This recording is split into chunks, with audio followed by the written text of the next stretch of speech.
Namaskar. I am Dr. Nalini Avinash Wagmare, working as an assistant professor in Tilak Maharashtra Vidyapit, Pune.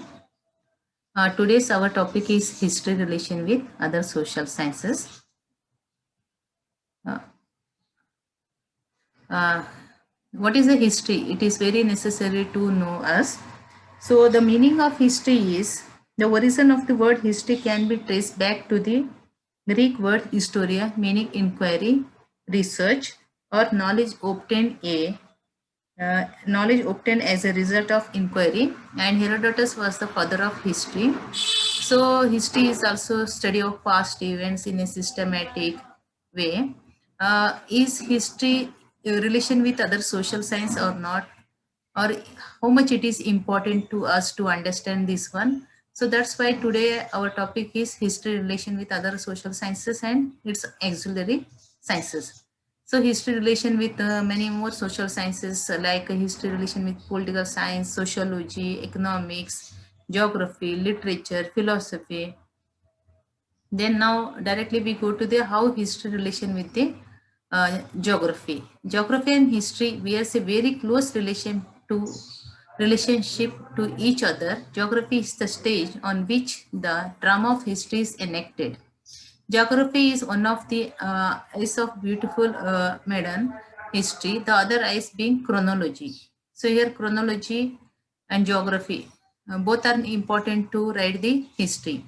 Time and space, both factors give history its correct perspective. So geographical factors are so important that one example is mentioned here that an American geographer Ellsworth Huntington insists that no nation, either ancient, modern, rose to the highest cultural status except under the influence of climatic stimulus. Climate, moisture, humidity, and weather are all determining factors. These are all necessary to history. Floods, drought, hurricanes, earthquakes, mineral deposits, fertility of soil, rivers, lakes, coastal line, and other factors are responsible for many historical events, and hence say knowledge of geography is very essential for historians. Means when a good historian, we must know the geography perfectly. Even in past to till today also we find in school and college level, whenever any history books, when we open that book we find the map and introduction of that particular place and that condition. So that's why geography and history both are important.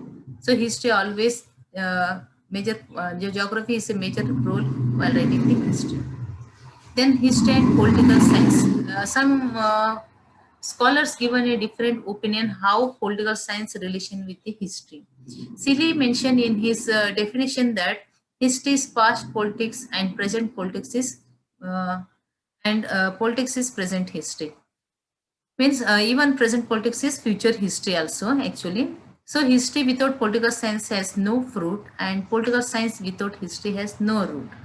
Two subjects are the two sides of the same coin. For all politics is not history, as all history is not politics.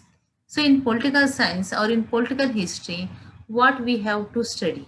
So constitutional, legal, diplomatic, military, ministers, parliaments, senates, presidents, all these things we have to study in political history.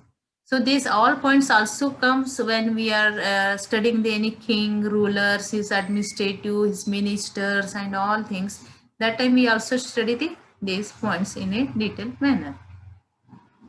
And history and sociology.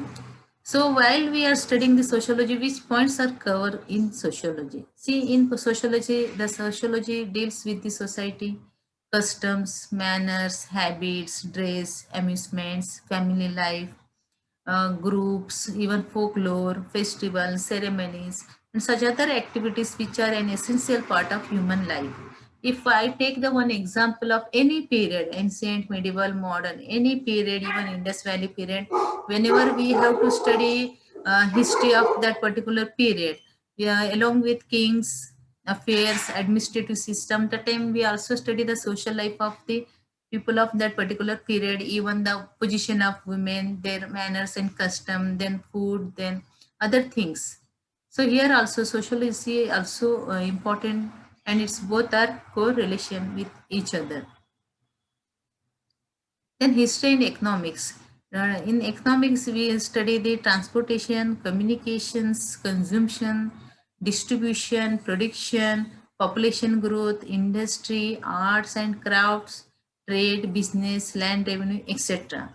So this all comes in economics. While we are studying the history relation with economics, there we find that in economics, if we are study the any particular ruler, take the example of Ashokan period or Shahjahan period, any ruler's period, that time we find that the position of socio-economic condition of that period, and even trade and commerce, uh, transportations, and that period called as the golden era.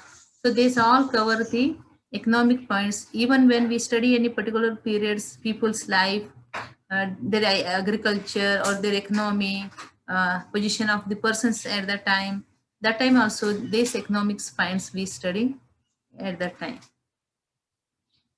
Then history relation with literature. The literature, both are a close associated, history and literature. For a long time, history was considered a branch of literature, and it is only from the 19th century that history came to be regarded as a science. However, if history is the record of life, literature is the reflection of life. The substances and the shadow always go together. The main theme of both history and literature is man in society. So both their subjects. We take any literature book. That time we have to study in detail about the person's life and how this literature explain everything in detail.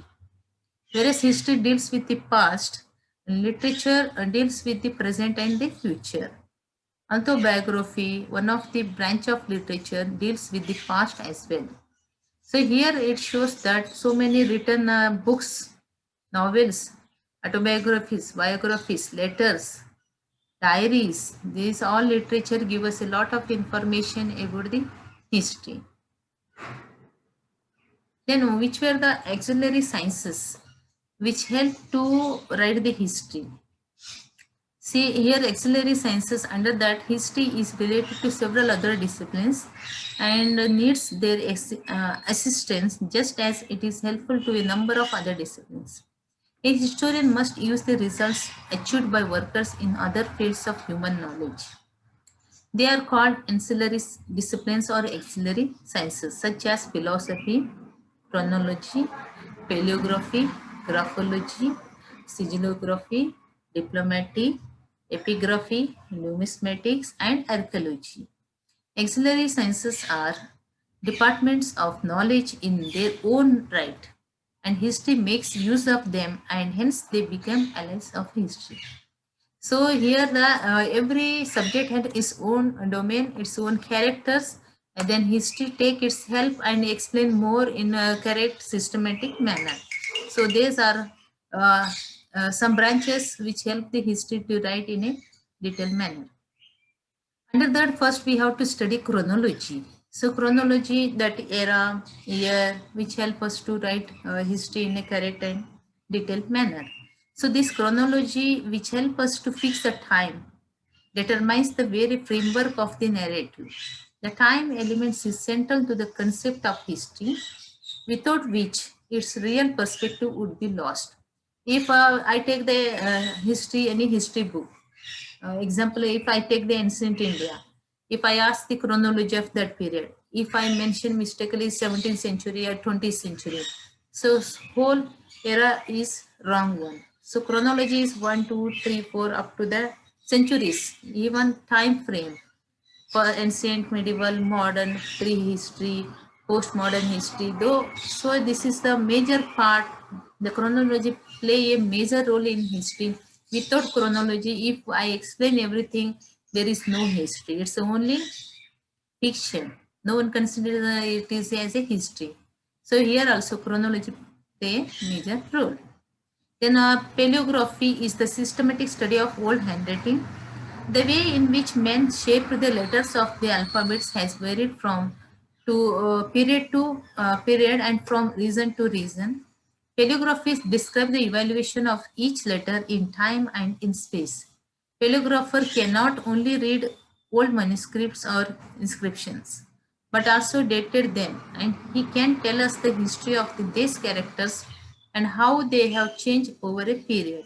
So here the when we study the ancient manuscripts or medieval manuscripts, that time it is very necessary we have to understand the handwriting of the that period, that person, and that language, which help to identify the correct one, accurate one, and help the history to find out the correct meaning of that particular letter or things.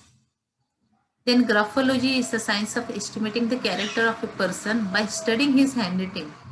Research has shown that an undoubted connection exists between a person's character and his handwriting, which betrays what sort of a person he is. Systematic study of this science helps a historian to form an opinion about such a person. See, graphology, it's a, if I write something, then a graphologist identify it, and on that basis, he define my personality, my character, and everything. So here also, this graphology help us to write a historian to write correct history. Then diplomatic history is a systematic study of the form of the official pattern of behavior and writing. The word diploma, which originally meant a piece of writing, folded double, came to be used in course of time for a passport or letter of recommendation given to persons traveling in provinces. In other words, diplomatic is a very useful aid to history in trying to find out the real meaning of a document. With diplomatic, they have to identify the document. Then another which help the history is sigillography, is the from the word sigil, meaning a seal or signature. It also means a mark or sign supposed to exercise occult power. In history, it refers to the study of seals and can be looked upon as a department of diplomacy. It is also called spragistic, meaning the study of engraved seals, including their authenticity, age, history, content, and so on. So it takes into account not only form and aspect of the seal, but also of the manner in which it is attached to the document and of the material with which it is made. So this uh, the seals give us information about it. Even the today there is a one trend started last 20 years that they show their sign to someone and they identify, they now tell me my own characters, my improvement, and my even future, how even a person know himself what he is, but this they want to take the opinion of the experts, third person, what he is saying. So that this sigillography also helps a lot of information about healthy history. Then philology, or the study of languages, both in their past and present conditions, has conferred on history a lot of advantages. So this is also helpful to history. And the another thing is the anthropologist deals with human races and their characters. The cultural anthropology studies human institutions, especially in their earlier stages. Paleobotany can be decide the age of the fossils and of a dead wood. So here anthropologist or anthropology is a major branch to give a lot of information about reconstructing history of ancient India. This is very important branch. We all are Indian, very lucky that because in Deccan College this study is available. If those who are interested, they have take admission and get the more knowledge and contributed to rewrite the history. And then again, the medical sciences help in determining the nature and possible the age of skeletal remains. So whenever any historians, any anthropologists go to their field visit or field work, that time if they get some skeleton stones and some dead bodies of, or which are the in murals, in skeletons they got that time. They take the help of the medical science and identify the in which period this particular things belongs and what is men, women or animal skeletons. So that time this medical science also help to us.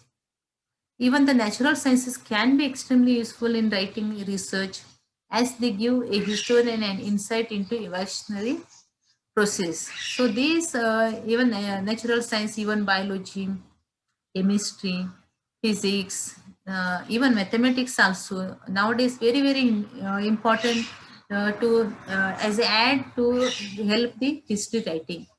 In past, what happened?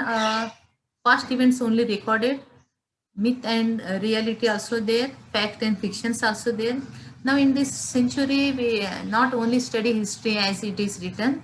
If we want to reconstruct, rewrite and produce in a systematic scientific way of history, we have to take the above subjects help to accurately write history. Then numismatic and epigraphy also help us to a lot of help us to study the history. Numismatic is a study of coins and models. To the historian, study of coins and seals has proved of considerable help not only because of the tiles and portraits but also because of the date that they furnish. So these coins help us to write history in a little money. If you take today any coin, uh, you find that in which period this coin was published, in which era, in which state, in which nation. If I want to take the example of this 5 rupee coin, so here I find that India in 2018, this is, and in the side they have mentioned rupee 5 rupees. In back side they mention the India. This is belong to Indian currency we find. So that times the coins also help. Silver coin, copper coin, even golden coin. Decide that the golden period of the rulers at that time. So these coins also help a lot of information about the ruler, time, period, as well as economic condition of that particular nation. So this also help us to write the history. Then inscription form an important branches of the sources for history. Epigraphy is the study of inscriptions. Whether engraved upon metals, these inscriptions are found throughout the world. As public or private records, the furnish considerable information.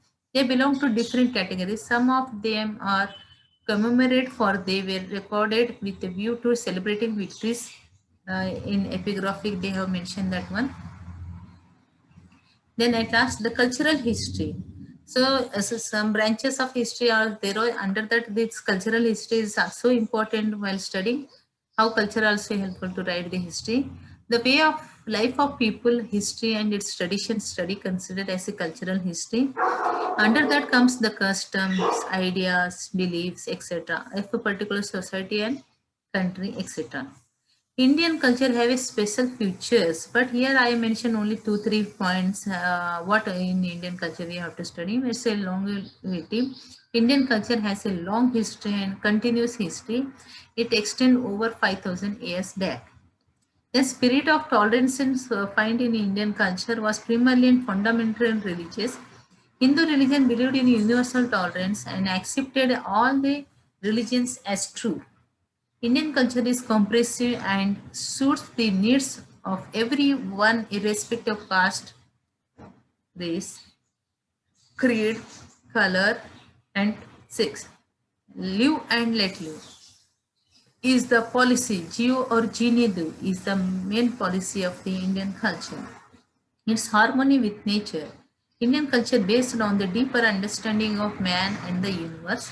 It lays more emphasis on the values of all created life. Animals, birds, trees, mountains, and rivers form a part and parcel of the Hindu's way of life. So, in this, these are the only few features I have mentioned. So, cultural history is also a very interesting one, and while writing history, it is also one of the helpful to us. So again, history relation with other fine arts also like dance, music, drama, painting. They also give us lot of help to write the history. That's why in past history is even history scope is very limited. Now today's, because of this all subjects add and other things, now the widening scope of history we are find. Apart from this, some natural science, physics, chemistry and biology also help to write the history in detailed manner.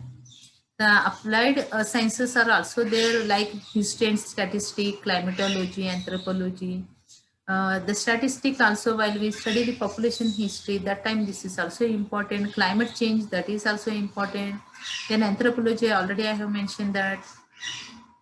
Then while writing the basically ancient Indian history, we face some problems.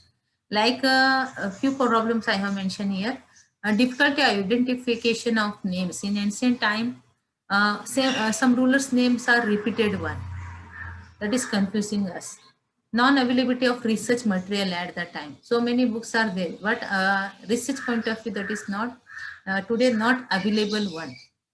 Difficulty of despairing correct one, that is also one important. Then subjective ratings means most of the books what we find, they are appreciating rulers, kings, ministers, god, goddesses, and means fact and fiction is there. It is difficult to objective history writing while we are writing the that one.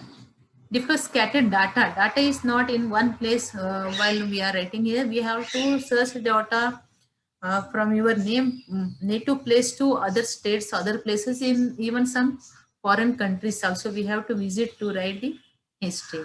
Difficulty in procuring the confidential materials, that is also one of the important problems we are facing.